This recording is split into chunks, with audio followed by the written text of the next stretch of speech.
bonsoir et bienvenue dans Raconte-moi une dernière histoire, le conte improvisé à portée d'oreille. Bonne écoute. Bonsoir et bienvenue sur Raconte-moi une dernière histoire. On va terminer la journée avec une histoire improvisée complètement auditive pour effectivement un peu calmer vos yeux, mais aussi adoucir vos oreilles. J'espère que vous avez passé une très bonne soirée en notre compagnie. Et on va, pour Raconte-moi une dernière histoire, on aura besoin d'un thème, s'il vous plaît, d'un verbe et d'un mot qui va nous aider à faire la morale de cette histoire. Du coup, vous pouvez écrire sur le chat, s'il vous plaît, des mots, un verbe qui va nous aider. Allez-y, n'ayez pas peur. Et quand vous entendez ce son-là,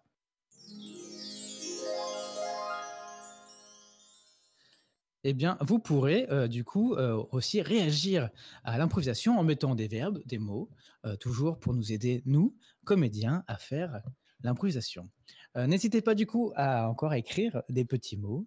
Ne soyez pas timides, jeunes gens, par ce conte qui va finir cette soirée. Et dès que notre conteur est prêt, il va me rendre compte pour... compte. Voilà, c'était son le jeu de mots. Je l'ai pas fait exprès. C'est la nuit, c'est fini. Eh bien, pour l'instant, il n'y a pas de mots. J'espère que vous n'êtes pas encore endormis. Donc, à vous, chers auditeurs, de nous écrire des mots ou de nous les dire aussi. Vous avez complètement le droit. En tout cas, j'espère que vous avez passé une très bonne journée en direct sur Direct Impro. Raconte-moi une dernière histoire. Oui, on le fait aujourd'hui le samedi. À vous de nous écrire des petits mots.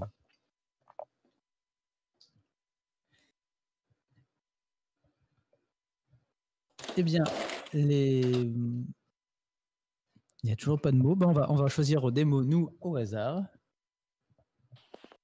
Salopette, herbe, chauffer, voler, chaparder, peigne, ignorer, chaussette, croquer, cheminée, susurrer, déodorant, rebondir. Eh bien, très bien. Notre conteur attitré va donc nous raconter une histoire avec les mots qu'il a choisis. Raconte-moi une dernière histoire. C'est parti.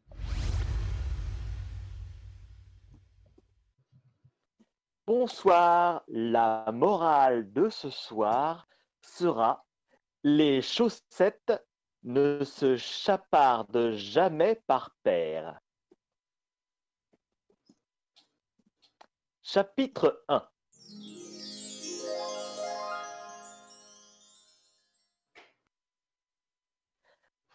Cracou est un petit lutin des placards. Même si personne n'est au courant de la présence des lutins des placards, ils existent dans chacune des maisons, dans chacun des placards. Cracou est un nain lambda. Il fait son métier comme tout petit lutin normal et il s'amuse à gambader dans les maisons quand les propriétaires ne sont pas là. Cracou est accompagné par Bibi. Cracou et Bibi sont les meilleurs amis du monde et ils n'hésitent pas, à la fin de leur journée de dur labeur, à se laisser tenter par flâner, ouvrir le frigo et manger ce qu'il y a. Cracou et Bibi aiment par-dessus tout la mission de voler les chaussettes. En effet, ils adorent ça. C'est vraiment leur mission préférée. Et quand ils se retrouvent dans la maison des Grundage à Londres, qu'ils affectionnent particulièrement pour leurs chaussettes en alpaga, c'est comme une promotion pour Cracou et Bibi.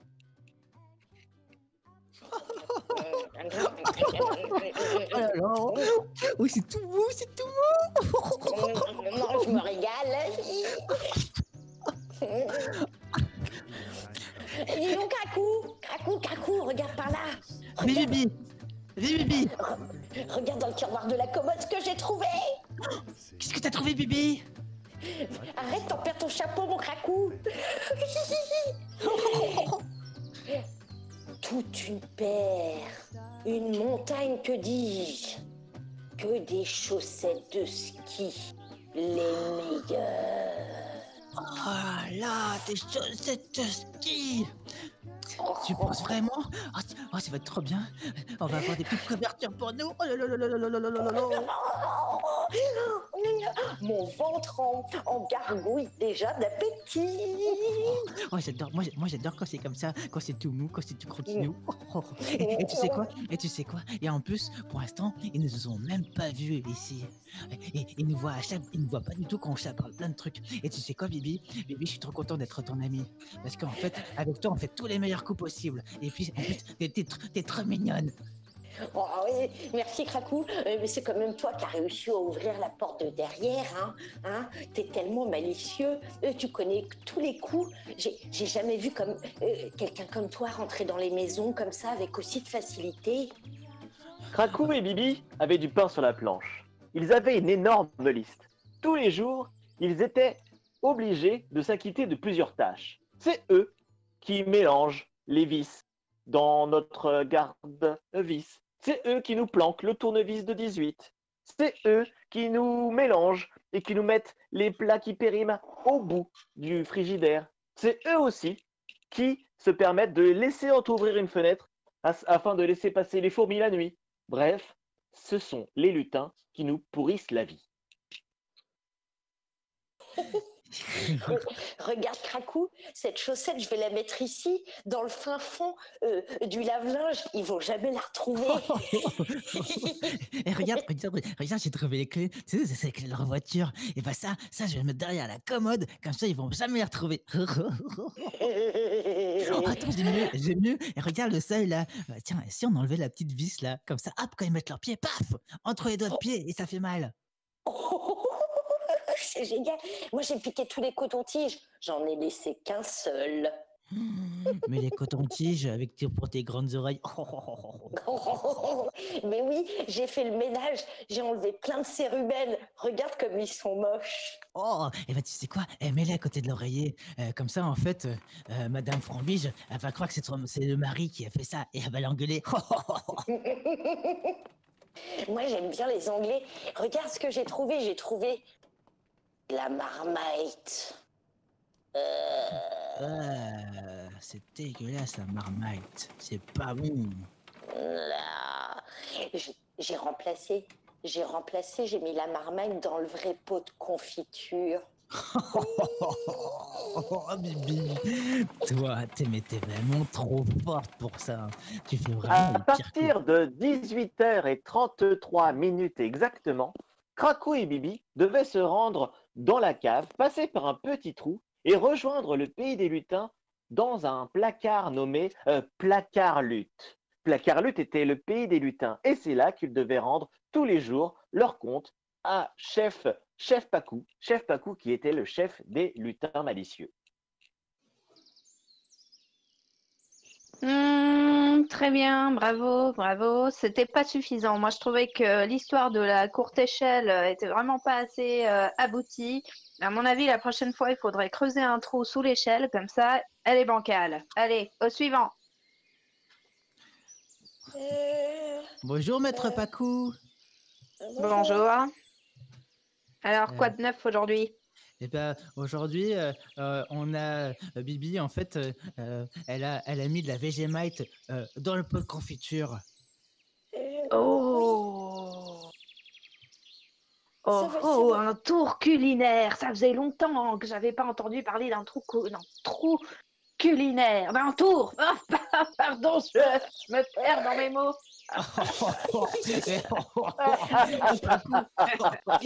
Ainsi s'achevait tous les jours le pays des lutins. Alors qu'ils s'échangeaient les trous de culinaire et les marmelades à tartiner sur leur corps, Cracou et Bibi allaient se coucher pour attendre d'autres journées malicieuses. Chapitre 2.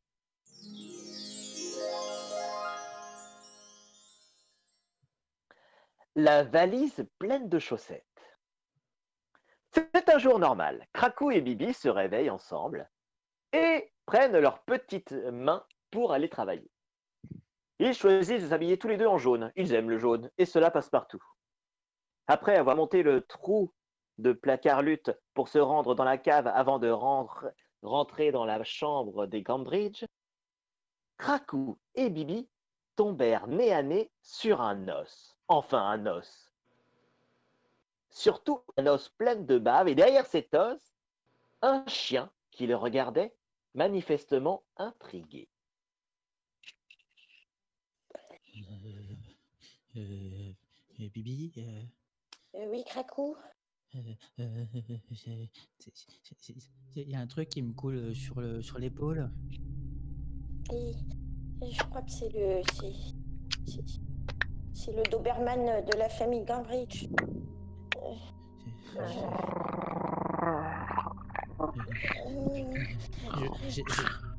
J'ai peur de lever la tête. Tu fais bien, tu fais bien parce que Krackou, parce que en fait j'ai fait un petit tour la dernière fois qu'on est venu. En fait, j'ai reconstitué son os en chewing-gum et ça lui a collé toutes les dents. Tu sais que si...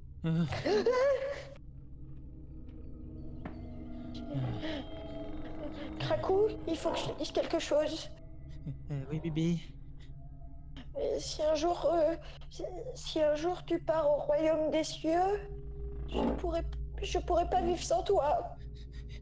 Tu sais quoi, Bibi? Eh ben, si un jour, toi, tu pars dans le royaume des lutins féeriques, je pourrais pas vivre sans toi.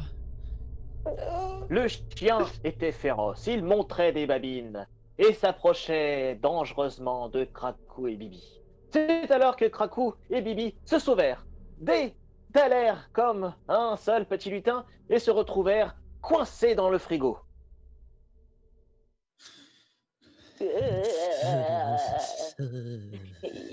Est-ce que c'est ça le trou culidaire? Parce que moi j'ai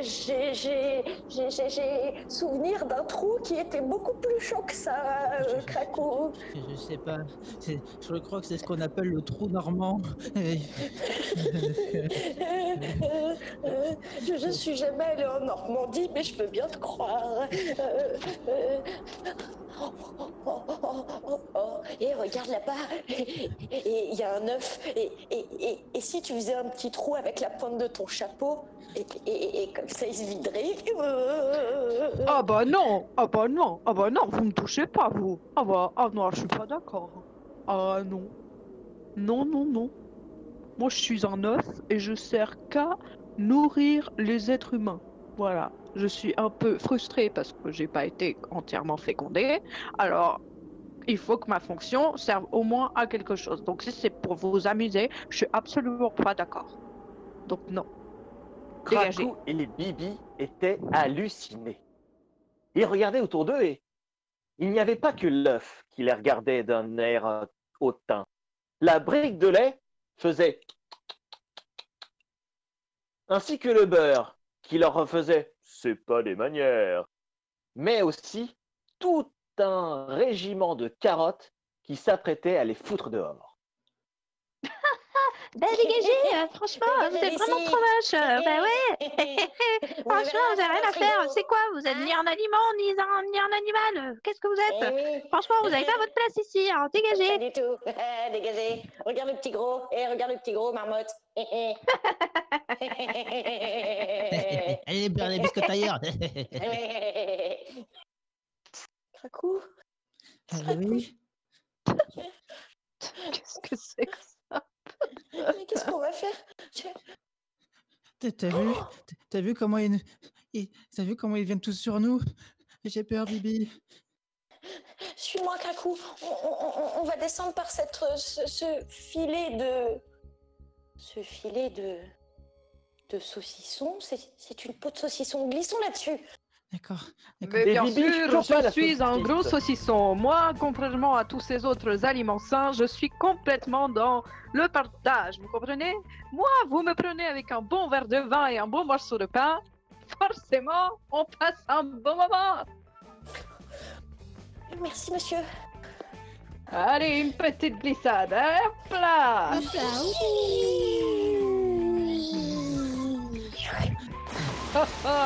Allez, bon voyage. Merci, monsieur le saucisson. Kracou et Bibi s'amusaient comme des petits fous. Après avoir chopé la saucisse et s'être fait gicler par la bouteille de lait, Kracou et Bibi avaient passé une journée formidable. Aussi, ils oublièrent complètement leur devoir et le devoir de chapardage qu'ils s'étaient juré auprès du chef Pacou. Et c'est quand ils rentrèrent dans la chambre qu'ils virent une énorme valise remplie de chaussettes. Aussi, ils se disent qu'il fallait vite faire leur petit larcin avant de rentrer dardard à Placarlutte. Alors du coup, si on noue toutes les chaussettes les unes entre elles et qu'on les balance par la fenêtre, on fait une guirlande, ça peut être très drôle. Oh là là, mais c'est trop une bonne idée que t'as là, Kracou. C'est exceptionnel. Oh, t'as toujours été tellement intelligent, tu sais tout faire. C'est incroyable. En fait, le chef Pacou, il faut que je te dise, moi il me fait peur, mais toi, il t'aime bien. Bah oui, en fait, je suis son fils. Bon, Bah oui, tu savais pas? bah non. Mais ça Bah. veut dire que tu es le prince des lutins? Ça veut dire que si le chef Pacou meurt et part dans le royaume féerique des lutins, c'est toi le chef des lutins?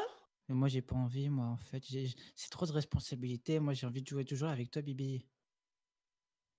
Ça veut dire que si tu es le chef des lutins et que moi je rabais pas de chaussettes, ça veut dire que tu seras pas content contre moi et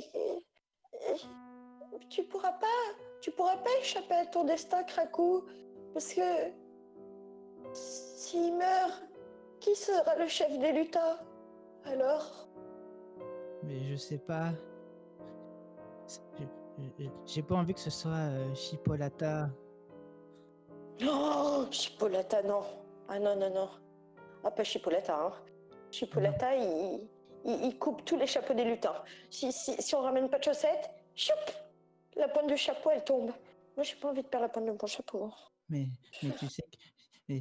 Mais c'est pour ça que moi, si un jour mon papa à moi, il meurt, c'est moi qui prends la relève. Mais moi, j'ai pas envie. Et si je prends pas la relève, bah, c'est Chipolata qui la prend. Vous m'avez appelé?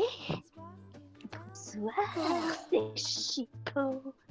Alors comme ça, il est 21h passées et vous n'avez toujours pas fait votre rapport au chef. Attention, vous pourrez vous faire piquer votre place. Non, je n'ai absolument pas traîné mon oreille dans votre discussion. Eh bien, vous avez vu cette petite valise? Hop là, c'est moi qui l'ai déplacée. Hop là, une petite chaussette par là, une petite chaussette. Oh, puis j'en prends une pour montrer la preuve au grand chef. Essayez de m'attraper un peu, attraper Chipo. Non, Chipo, reviens. Chipo, non. arrête de chipper. Il a piqué toutes les Et chaussettes. Kracou et Bibi se sont fait complètement ensissonner par la Chipolata. Chapitre 3. L'exil. C'est devant un chef Pacou, fronçant les sourcils et étant très déçu de Kracou et Bibi, que Chipolata jubilait. Il les regardait d'un air narquois, affichant une chaussette en alpaga, et Kracou et Bibi, les mains vides, qui devaient obligatoirement avouer leur complète bêtise au chef Pacou. Alors, comme ça, déjà, il est 23h passées, vous êtes les derniers, et bien sûr, vous n'avez rien. Parce que je suis déçue. Qu'est-ce que vous avez à dire pour votre défense? Bah, ça vous fait un mono sourcil, on voit que vous êtes déçu, chef. Oui. On est tombé sur un chien avec un os. On est tombé sur un œuf. Pacou. Oui, Papa Pacou. c'est pas cool. Il n'y a pas de papa qui tienne. Chipo, Oui, qu'est-ce que vous avez entre les mains? j'ai une chaussette en alpaca, 100% premium, made in Pérou. On l'a Très vu, on l'a bien. vu le premier. On a vu les premiers, cette chaussette Made in Pérou. Peu importe qui est-ce qui l'a vu en premier. Le plus important, c'est de me le rapporter. pour preuve que vous avez foutu la pagaille dans la chambre de ces personnes. Mon fils, Bibi, je suis dans le regret de vous dire que vous n'avez plus votre place dans ce royaume. Non. J'ai déjà entendu cette musique, je crois que c'était dans un Quentin Tarantino, ça veut vraiment pas... Ça veut vraiment... Bref, c'est la merde pour nous, Krakou. Krakou et Bibi Tenez. ne comprennent pas leurs oreilles. Ils étaient bannis du monde des petits lutins. Oh, mais c'est horrible.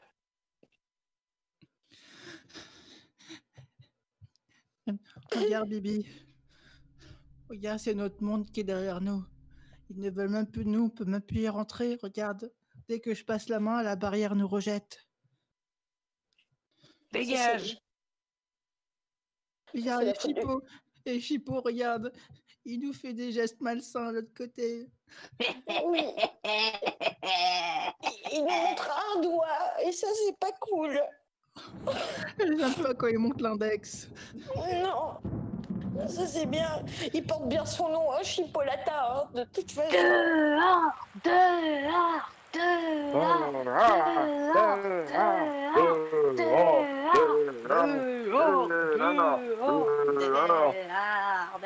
Tout Placard-Lutte incitait Krakou et Bibi à être exilés de Placard-Lutte.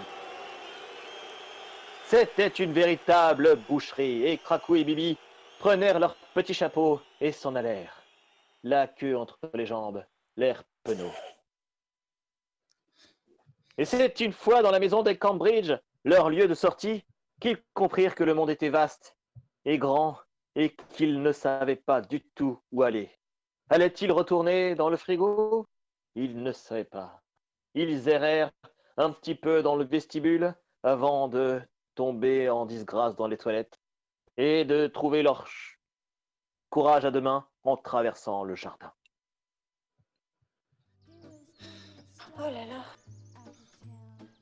Krakou, mais tu as vu ces arbres, ils sont tellement grands. Et ces feuilles. Oui, tout est grand ici. Tu sais, tu sais qu'on peut retrouver des... Tu sais que d'habitude, on fait rentrer les fourmis, mais là, tu sais que là, on est quand même en territoire hostile.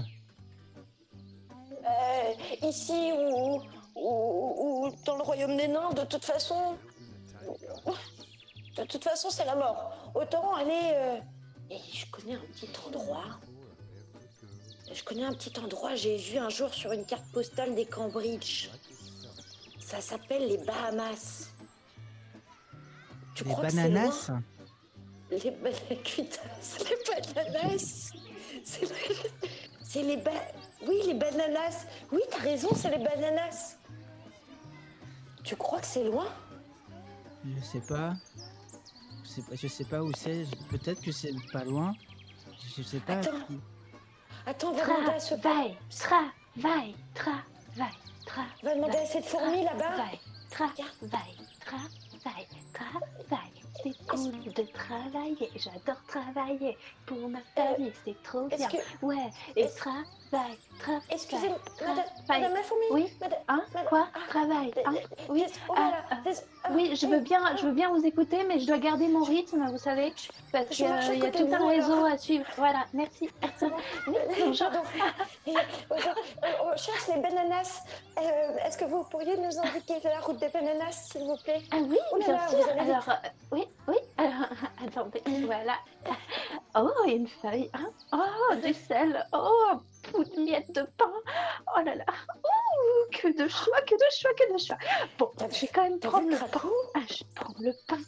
Krakou, t'as vu tout ce qu'elle porte sur son dos? C'est au moins 10 fois sa taille. Ouais, elle est trop forte. Travail pour la famille, ouais. Ah oui, alors pour les bananas, Oui. vous voyez le soleil où il se couche? Voilà. Oui. Voilà. Ouais. Ah, vous regardez là en haut à gauche, et ben en fait il faut aller à l'opposé. Voilà. Et puis si lorsque vous tomberez devant ce gros palmier là, vous aurez mon ami le faucon. Le faucon, lui, il a une vue beaucoup plus large sur le chemin à prendre, donc vous pourrez lui demander. Ok. Merci. D'accord. Merci. D'accord, on va demander au faucon. Travail. Chapitre C'est trop 4. cool de travailler. L'envol. Krakou et Bibi se dirigèrent donc vers le faucon. Ils grimpèrent à un arbre, puis rapidement se retrouvèrent en haut d'une montagne et étaient nez à nez devant le faucon. Le faucon les toisa avec un bec jaune, énorme et avec des plumes soyeuses. Il était en train de se lécher la couenne, en train de parader avec ses grandes plumes, avant de leur dire ceci. Oh, je n'avais jamais vu de si petites créatures, mais qui ne sont pas ni animales, ni végétales, ni humains. C'est étrange. Bonjour, monsieur le faucon. Oui. Madame le faucon. Enfin, je Oui. je sais pas comment ça se prononce. Je sais- euh, euh, on est des lutins. Oui. Et Eh bien, cherche, enchanté. et on cherche il y a Madame la fourmi qui a chanté tout l'été, qui nous a dit de venir vous voir, et parce qu'on cherche les bon bananas.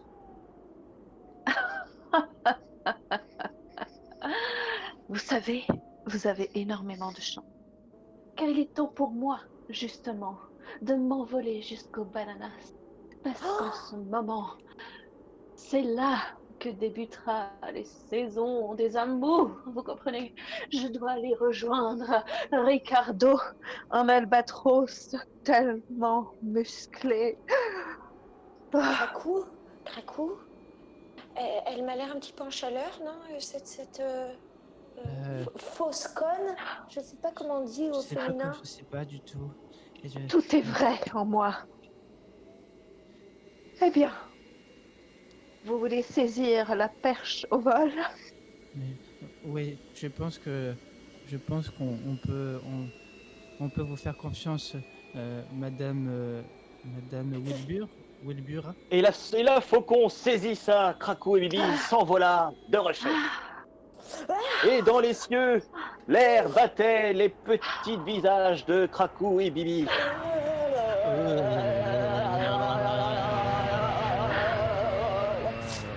Attention, Krakou, virage à gauche. Et le faucon chevaucha tellement vite et frôla un arbre qu'il grimpa en flèche vers les cieux et lâcha Krakou qu'il tombait de plusieurs centaines de mètres dans les airs.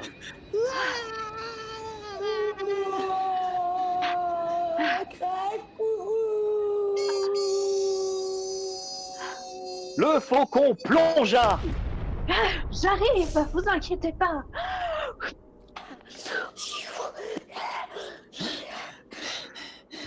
Et alors que le sol se rapprochait dangereusement et que le faucon essayait d'accélérer sa chute pour rattraper Krakou au dernier moment, Bibi eut un éclair de génie.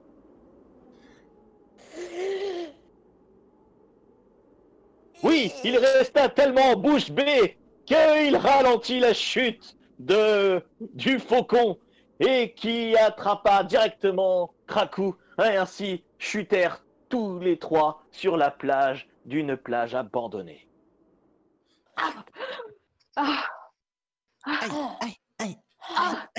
Aïe, je me suis fait mal. Je crois qu'il y a des coquillages et des crustacés.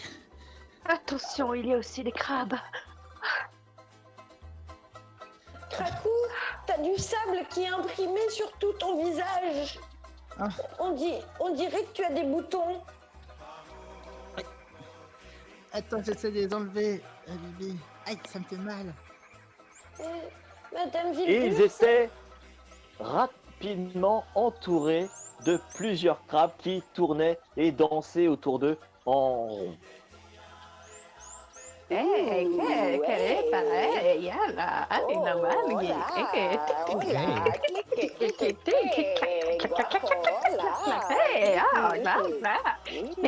Baila conmigo.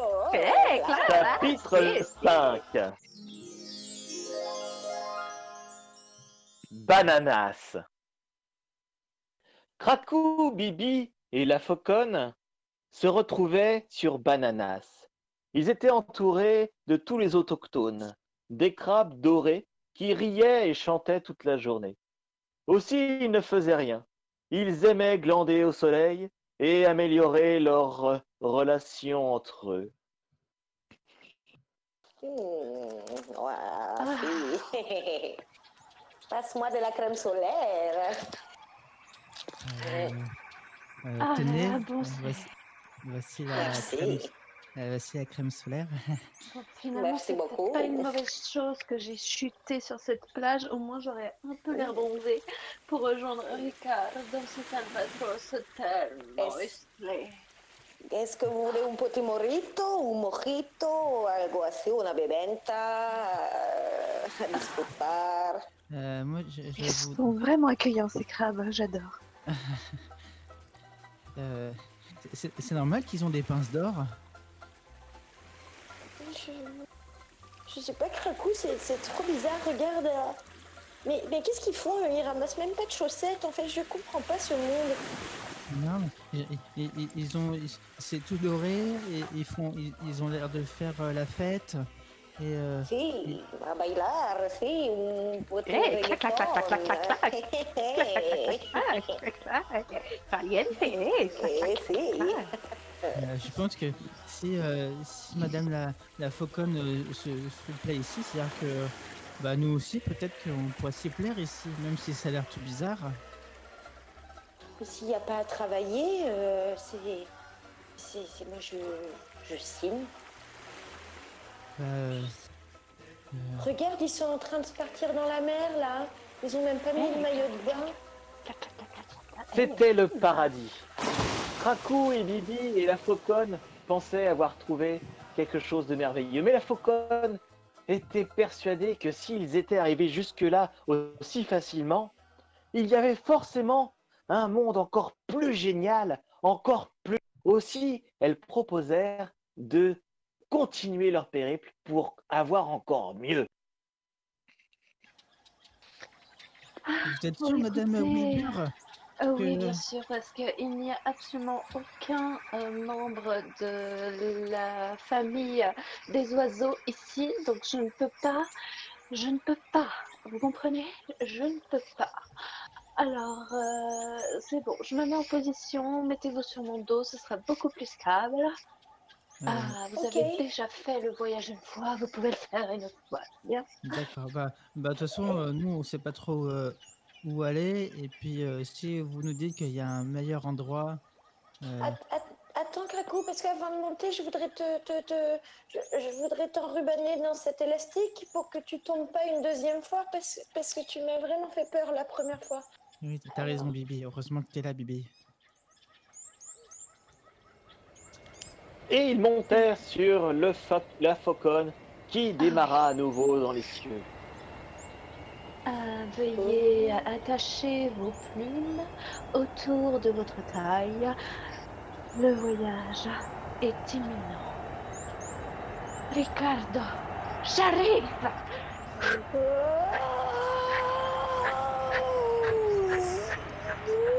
Ouah, j'ai l'impression qu'on dévie la route. Et un vent violent s'empara de nos trois compères, accompagné de pluie et de bourrasques. Et un éclair frappa la petite touffe de la Fauconne qui s'écrasa d'un seul coup dans un endroit complètement en cendres et noir. Quand ils reprirent leurs esprits, ils étaient en plein milieu d'une décharge publique. Chapitre 6.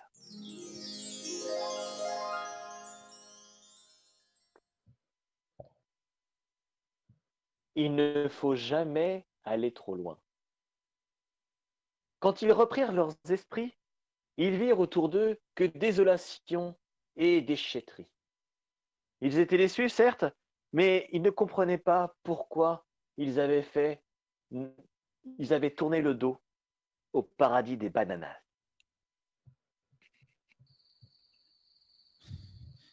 En fait, c'était mieux là-bas.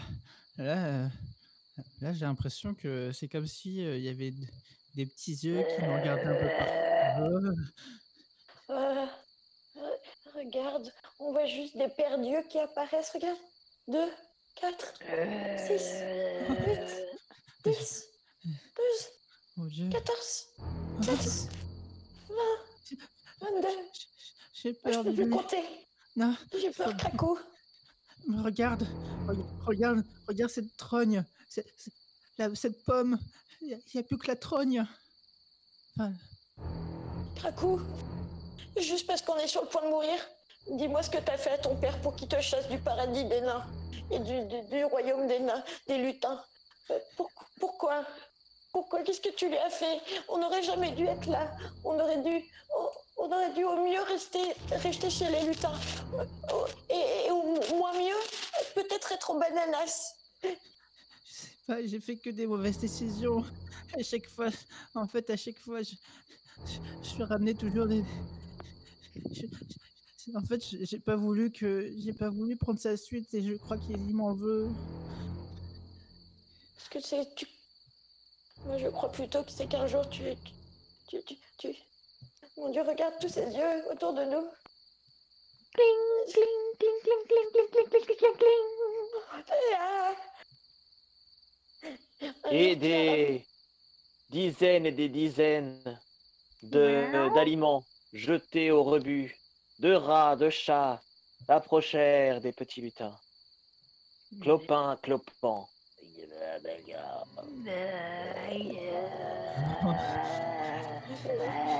Bibi, je crois que c'est notre dernière heure qui arrivait. Bibi, en fait, Cracou, il faut que je t'avoue une chose. oui, Bibi. Chez les Cambridge, un jour, j'ai ramené qu'une chaussette. J'ai pas ramené la paire. Et en fait, Mais tu sais très bien que la paire, il n'y en a pas deux. c'est pas le moment de faire des blagues, Cracou. Moi aussi, j'ai regardé la télé quand j'étais plus jeune. Mais c'est ma faute, je suis désolée. Moi aussi, je suis désolée, Bibi. Et la fauconne aussi était désolée. Je suis désolée, j'étais évanouie. J'ai cru que j'étais morte. Madame la Fauconne, Madame Wilbur, sauvez-nous. Oui. Ah oui, Aidez-nous. cet endroit est répugnant. Venez par là. Viens sous votre aile. Attachez vos ceintures et restez par terre. Alors qu'une griffe putride allait s'emparer de la fauconne, ils s'envolèrent tous les trois.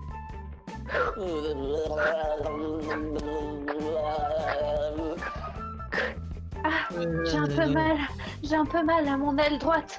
Est-ce que lors de l'atterrissage, vous pouvez utiliser votre chaussette pour faire un peu ralentir la chute? Oui, on va essayer. Je reconnais les crabes. Les crabes, ils sont là. Oui, claro.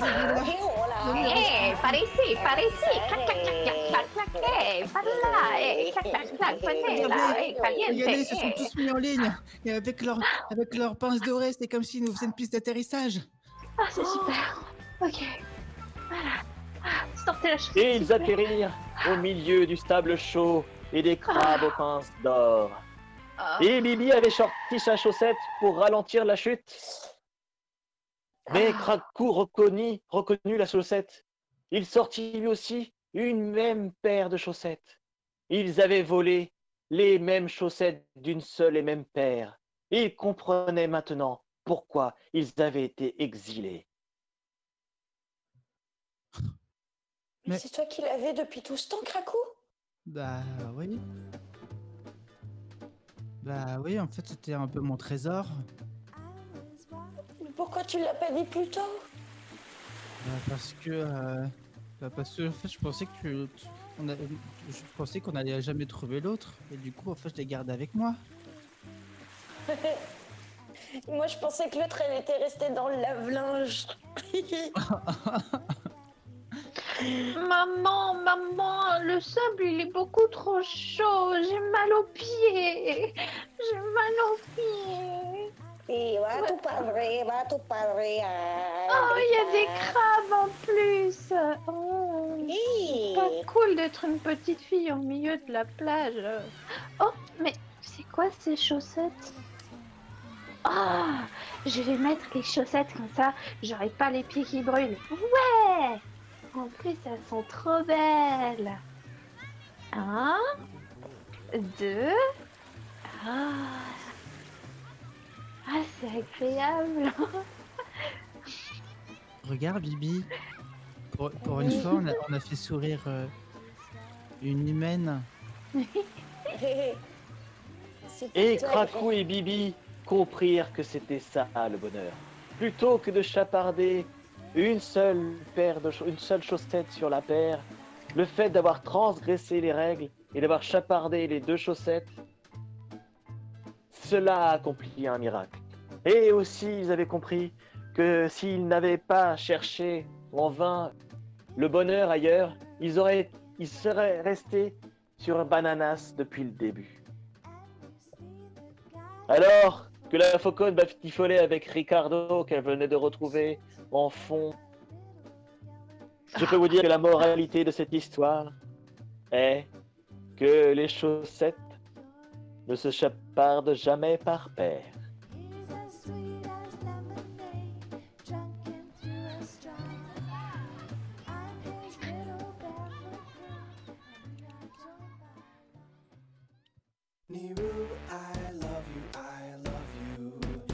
C'était Raconte-moi une dernière histoire.